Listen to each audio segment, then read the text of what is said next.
I'm going to talk to you today about an introduction to RAW files. Similar to raw onions, Photoshop's RAW file format is basic, without any additional processing. Unlike raw onions, Photoshop's RAW file format will not make you cry. I think RAW is something you will remember. RAW files have the maximum color information that digital cameras can record. These are plain binary files. They forgo compression, bit depth, or image size specifications, and color mode designations.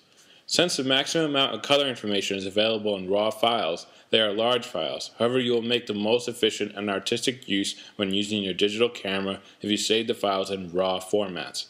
In such cases, you will prefer quality before quantity. All medium format SLR digital cameras and most 35mm SLR digital cameras will save photos in RAW format. You should not expect point-and-shoot cameras and cell phone cameras to produce and store RAW images. However, your compact flash, SD, and SDHC cards on which you store RAW images will use a large amount of space for each image.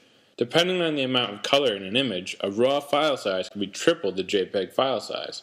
JPEG is a standard file size that all digital cameras produce. Since Photoshop is the best image manipulation software on the market, it will certainly open RAW images.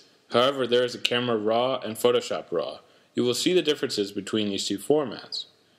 Camera RAW files are pure image from digital cameras. However, they are proprietary. This means Canon, Nikon, Fuji, and other of their own Camera Raw versions.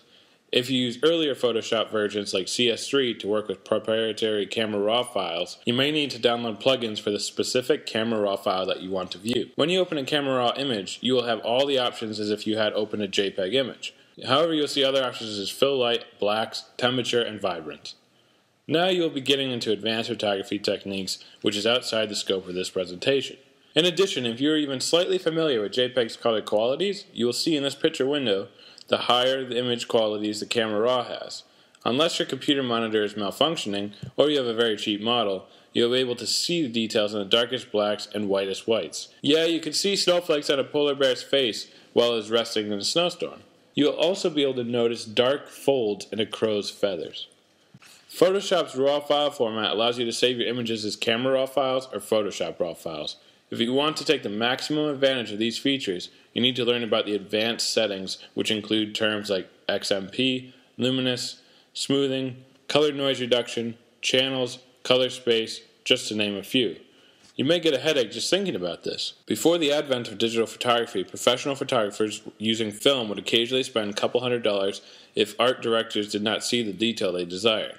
Using RAW files may be the biggest advantage of digital photography over film photography.